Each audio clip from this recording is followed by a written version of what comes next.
আসসালামু আলাইকুম। আজকে নতুন আরও একটি রেসিপি নিয়ে আপনাদের মাঝে হাজির হলাম। আজকে রেসিপিটা ছিল রুই মাছের কাবাব। তো অনেক সময় অনেক কাবাব খেয়েছি, চলুন আপনারা এভাবে রুই মাছের কাবাব বানিয়ে খেয়ে ফেলুন।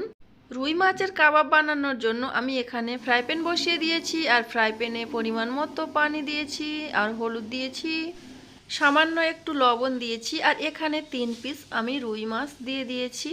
এখন অপেক্ষা করব পানিটা শুকিয়ে আসা পর্যন্ত। তো এই পর্যায়ে আমার পানিটা শুকিয়ে এসেছে, আর এখন আমি মাছগুলো একটা প্লেটে তুলে নেব। এখানে মাছগুলোর আমি কাঁটা ছাড়িয়ে নিচ্ছি, আর মাছের স্কিনটাও আমি বাদ দিয়ে দিচ্ছি। অবশ্যই আপনারা চেষ্টা করবেন চর্বিওয়ালা মাছ না ইউজ করার। আমি যে 3 পিস মাছ নিয়েছি তার মধ্যে কোনো চর্বি ছিল না, কারণ রুই মাছগুলো অনেক বড় ছিল না, মিডিয়াম সাইজের ছিল। তো এই তো এখানে আমার সবগুলো মাছের কাঁটা ছাড়ানো হয়ে গেছে।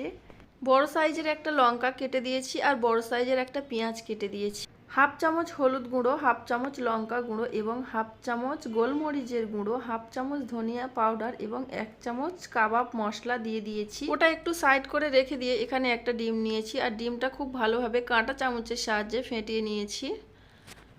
সবগুলো মশলা দেয়া হয়ে গেছে, আর এখন আমি হাত দিয়ে খুব ভালোভাবে এটাকে মাখিয়ে নেব। মাছের কাবাব বানাচ্ছি আমি কিন্তু ব্লেড গাম ছাড়া, তার জন্য কিন্তু আমি 1 চামচ চালের গুঁড়া দিয়ে দেব। চালের গুঁড়াটা দিয়ে আমি খুব ভালোভাবে হাত দিয়ে এটা মাখিয়ে নেব। খুব সুন্দর করে এটাকে মাখিয়ে নিয়েছি। আর এই পর্যায়ে যে ফেটে রেখেছিলাম ডিমটা, তো ওই ডিমটা আমি দিয়ে দেব। পুরোটাই দেব না, অর্ধেক দিয়ে দেব। পুরোটাই দিলে নরম হয়ে যেতে পারে, তার জন্য কিন্তু আমি অল্প রেখে দিয়েছি।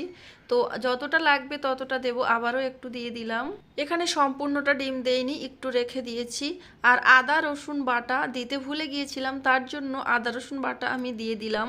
অবশ্যই আদা রসুন বাটা দিতে হবে, না হলে কিন্তু একটা গন্ধ থেকে যাবে। তো আদা রসুন বাটা দিয়ে ভালোভাবে মাখিয়ে একটু রিফাইন অয়েল দিয়ে দিয়েছি, দিয়ে আবারও খুব ভালোভাবে মাখিয়ে নিলাম।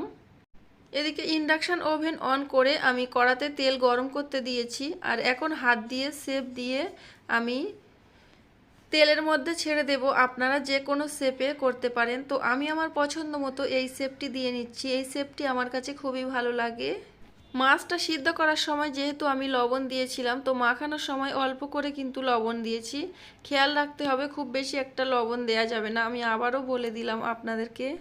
আমি কিন্তু ইন্ডাকশানের ফ্লেম হাই করে রেখেছি, যাতে করে খুব তাড়াতাড়ি হয়ে যায় মাছের কাবাবগুলো। আপনারা যদি গ্যাসে করেন তাহলে গ্যাসের ফ্লেম মিডিয়াম টু লো রাখবেন। গ্যাসের ফ্লেম হাই রেখে কিন্তু এটা ভাজা যাবে না, তাহলে কিন্তু পুড়ে যাবে আর ভিতরটা কাঁচা থেকে যাবে। তো এই তো এখানে আমি একটু উল্টে পাল্টে সবগুলো মাছের কাবাব আমি ভেজে নিচ্ছি। যেগুলো ভাজা হয়ে গেছে একটু সাইড করে আরও 3টি দিয়ে দিয়েছি আমি। এখন তুলে নেব, তার জন্য প্লেটে একটা টিস্যু পেপার নিয়ে নিয়েছি, আর সবগুলো আমি মাছের কাবাব তুলে নেব। রেসিপিটি যদি আপনাদের ভালো লাগে তাহলে একটি লাইক দিয়ে দেবেন, আর যদি খুব বেশি ভালো লাগে তাহলে ফ্রেন্ডস এবং ফ্যামিলির সঙ্গে শেয়ার করবেন।